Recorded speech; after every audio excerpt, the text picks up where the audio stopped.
I decided we're going to have a bit of a different sermon. I'm going to tell you a little bit about my call story. And the reason that I'm doing that is because, I heard about the transformation of Saul into Paul, and also the fishermen who were minding their own business, and along came Jesus and said, "Drop your nets and follow me." And I thought, I understand that call. So I thought, I'm going to do this. I did it at Messy Church, and somebody came to me and said, "You should really do this for the traditional service." So we'll see how this goes. All right. So when I was 5 years old, I went up to my mom. I had been standing by our big picture window in my mom and dad's, in their room, their bedroom, and I said to my mom, "Hey Mom, how do you hear God?" And my mom said, of course the mother of 7 children, "You have to be very quiet." She was a very wise woman. So then, we'll see if I can get this out. So then, the years passed. I married Mike Torrey, and we had our first child. And we were attending the Roman Catholic Church because I grew up Roman Catholic. And Benjamin was baptized there, and one day we got back into the car, put Ben into his car seat, and we were driving away, and I said to Mike, "I think I like this priest because he reminds me of a minister. I think we have to go to the Protestant church." I don't think I had ever been to a Protestant church in my entire life. It just came to me, I declared it. Mike said, "Okay."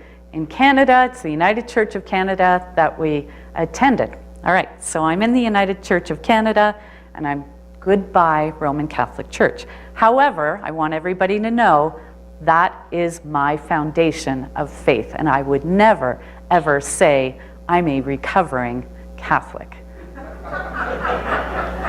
That doesn't work for me. So I'm 25 years old, we have 3 children, right? And we're going along, and Mike is being a corporate trainer, and he's not home very often. And we always knew that there was potential for us to move. This takes lots of props today.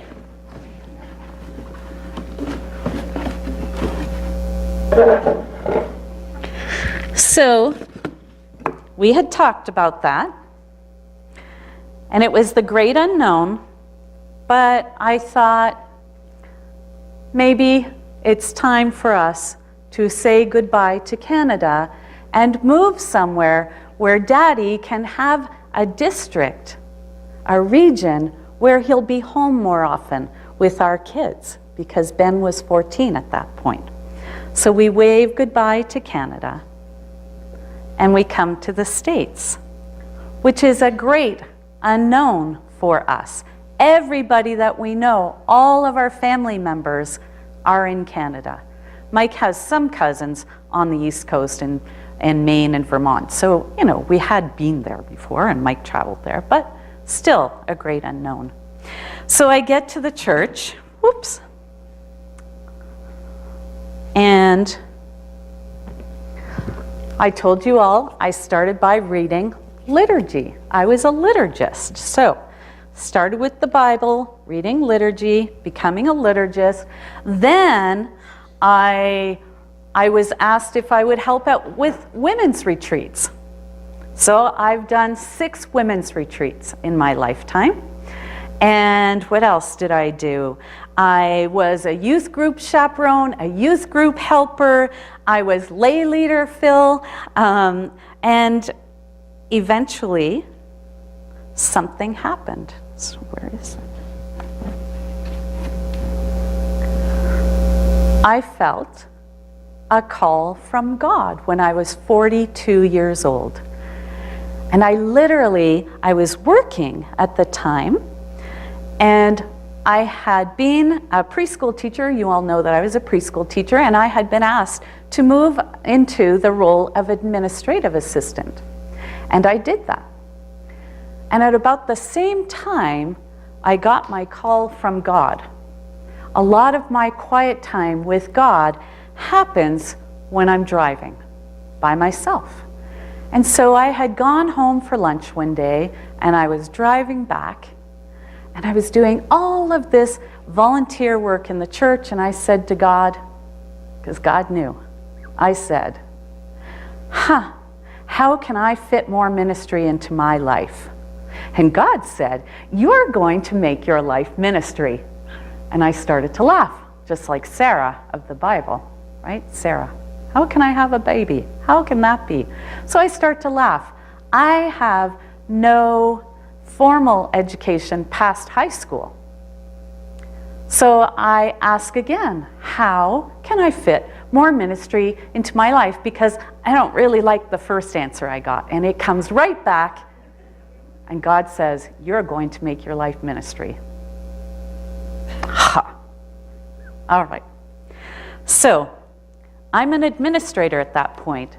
And I felt that I had done so many volunteer things in the church that one of the things I hadn't done really formally was administration. So Jesus, God, the Holy Spirit, had broken down that barrier when I was asked to move into administrative work.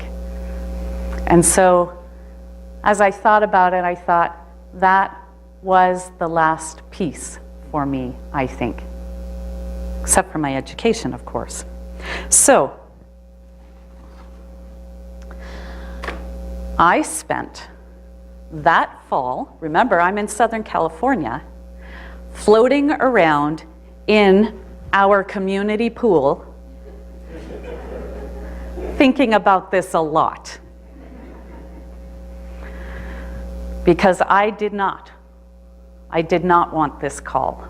I don't like standing up and talking in front of people. People say, is that true? And I say, yes, this is not comfortable for me. I always say I'm a little like Moses. I wish I had an Aaron who could just do the talking for me. But I don't. Like Simon Peter, it was me that God called to drop my net and follow. Okay, so I have floated and I have decided. And so now I'm off to school. I didn't even have an associate's degree. I didn't have anything. I was starting from scratch, and that was one of the things that finally convinced me that I was supposed to do this. I was laughing and I said to God, I haven't even been to school. And then I said, but you're God, and you know all of this, and yet you still ask. So off to school I went, junior college first, then I went to what I called big girl college. I went to Chapman University, and I studied philosophy and religious studies because I knew where I was going to. I knew that I was headed to seminary. So okay, I go off to seminary. My experience of seminary was one of the biggest surprises of my life. I did not realize the diversity of people that I was going to find there. One of my classmates came in the very first day of class, and she had her hair spray painted the colors of the rainbow. And I thought, oh, this is how this is going to be. And Mike and I would laugh all the time, we still do to this day, and say, I should probably have shaved my head and gotten tatted up and I don't know, worn black leather. I have no idea. But we always said that I was just a little too mainstream for seminary. And I bet that surprises you too. It's like, okay, well, we're doing this. So school was the great unknown for me, but God called me and I went. So I'm in my second year of seminary. And in your second year of seminary, you have to intern at a church. So I intern at a church. I'm not wearing a robe at that point, but by my 3rd year of seminary, I'm working while I'm in seminary. I'm a behavior consultant for group homes with adults with developmental disabilities and mental illness. I can take people on. Only verbally, only verbally. So I'm a behavior consultant for 2 years, and I am an intern, and it's really, really busy, and I'm not sleeping much, maybe 5 hours a night. By the 3rd year, the church says, we want to hire you as our associate pastor. That's the robe. So I arrived there, I'm working, and a couple comes to me and they say, why don't you wear a robe on Sundays? And I said, because I can't afford a robe. They're kind of expensive. And the next Sunday, they came into my little office and they handed me a check. And this is the robe that I bought with their money. And for me, that was such encouragement in what I was doing in the church. However, you'll laugh. What I found out, at least at that church, was associate pastor is the repository for everything no one else, including volunteers, in the church wants to do. It was a bit of a shock for me. I said no. That wasn't really well received. But anyway, we went on. I was there for a good 3.5 years. And then November of 2017, I found out in a meeting that they were dissolving the position of associate pastor. My glass is empty. I've been called and I don't have a position. However, my district superintendent, of course, was aware of this, and she whisked me out. And she brought me to a Banning church. So on December 31st, I went to Banning United Methodist Church, which was a blessing because it was only 30 minutes away from Redlands, California, where I lived. So it wasn't like Mike and I had to uproot and go. So I was the solo pastor there, which was really nice for me. But I quickly found out that Banning was an unchurch. Do you know what an unchurch is? It's a church that has lost its way and doesn't need a leader, or so it thinks. And they had forgotten what the Spirit had to do with them in their church.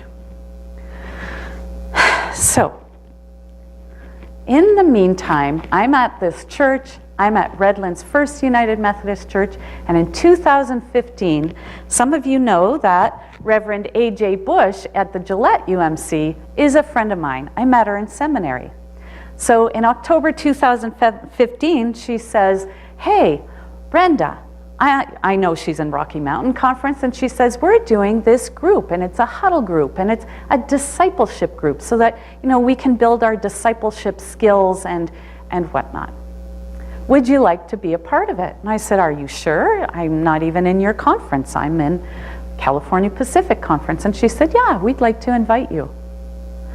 That group met for 2.5 years. We met, we were encouraging and supportive. We cried with one another. We were meeting one another on Zoom, on my computer. I knew these people like I knew my family. I cried with them probably more than I cried with my family. These people understood ministry, and they were helping me walk through it as I was helping them walk through it. So, that's some background. They kept saying to me, our ordination process in the California Pacific Conference is extraordinarily tight. It's very hard. We're called an impacted conference, so they really believe that they don't need ministers. So they're going to make it so that it's like getting through the eye of a needle, a camel getting through the eye of a needle. So these people that I had been meeting with for 2.5 years were saying, come to our conference. All right. So I do come. I snuck away and I came to the 2017 annual conference in Denver, Colorado. And I met all the people from my huddle group, is what we called it, for the first time in person. And we were together and we ate together and we roomed together, and it was beautiful.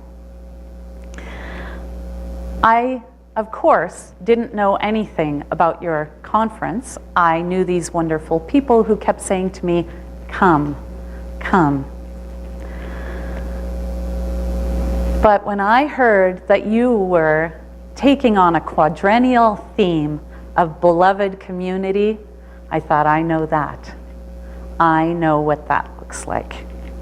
And so I met with Margaret Gillikin, who is the transferring district superintendent of Legacy Rocky Mountain Conference. She gave me 45 minutes of her time. And I felt that when I walked away from Margaret Gillikin and her gift of time, that she knew me better than my own district superintendent.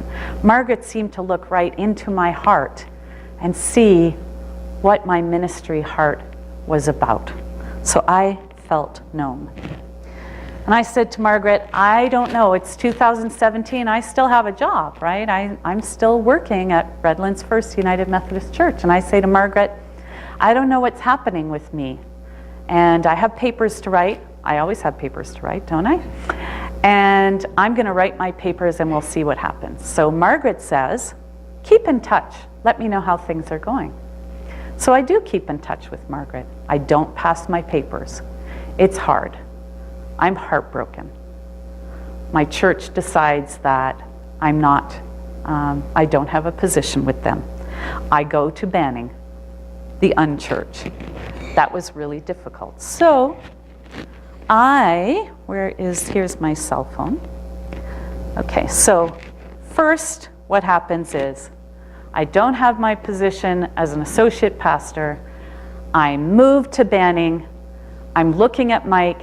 Banning is looking at me like, what is it that you're trying to do with us? And I'm just trying to be a minister and a spiritual leader with them. And they don't get it.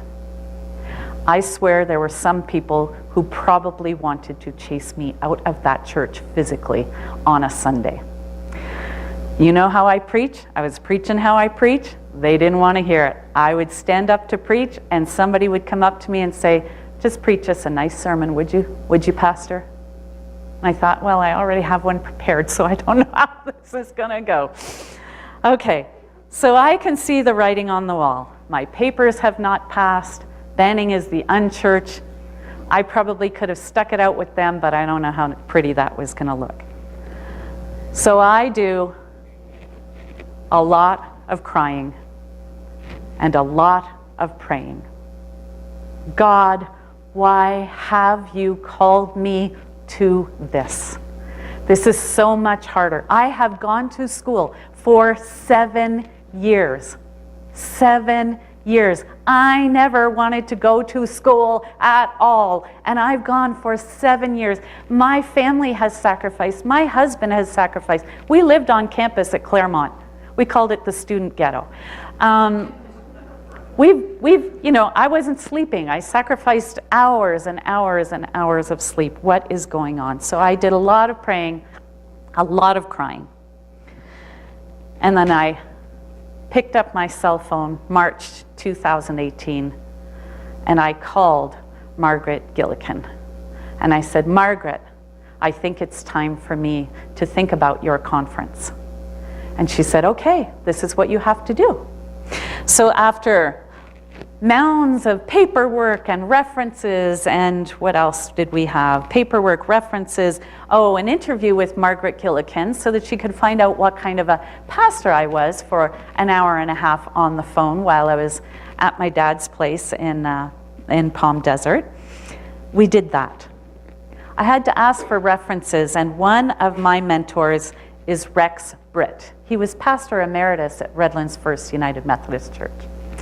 And Rex, when I asked for my reference from him, he said, I'm not giving a reference for you until you come and see me.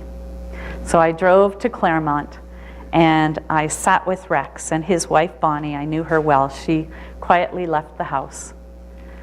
And he said to me, "What are you doing?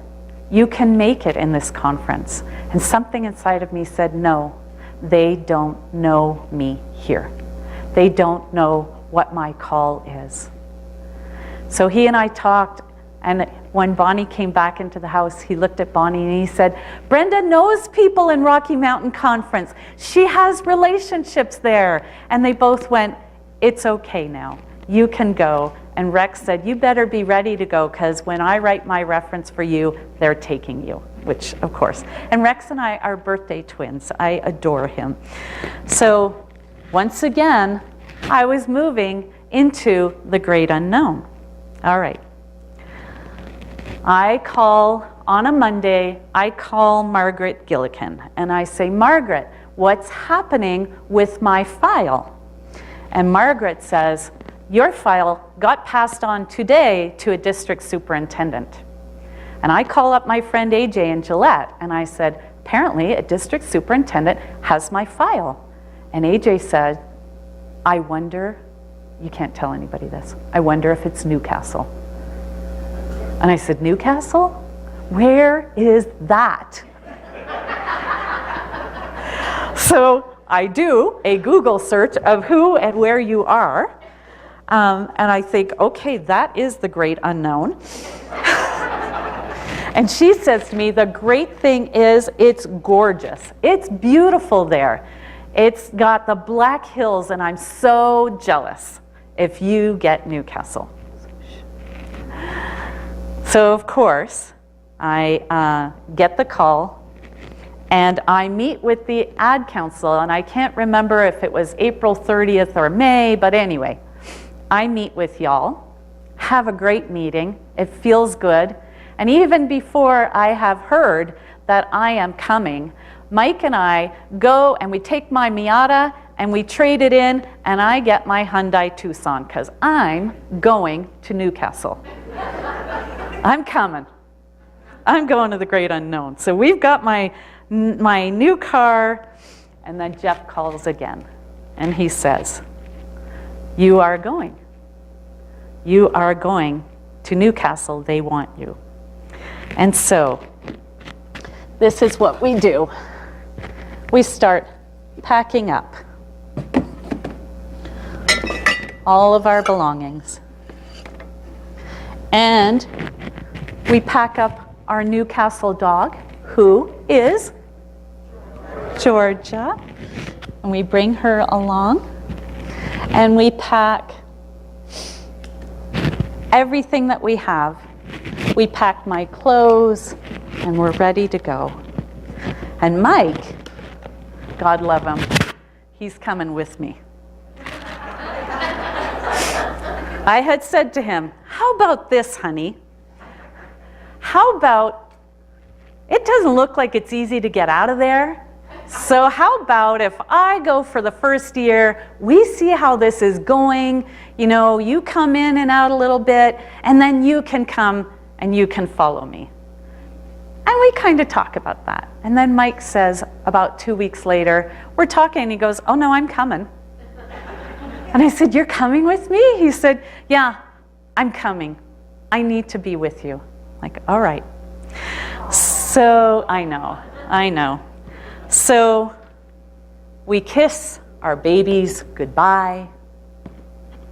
That's where all the tears came from.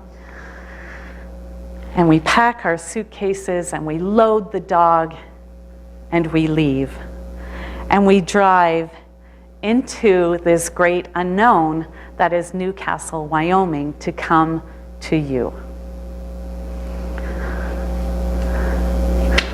So I'm going to read this. I think what I ought to have remembered were the words of Hannah Whitall Smith. And she says, "If you have ever known anything of the trustworthiness of our Lord, put that to the test by the generous recklessness of your trust in him." Amen.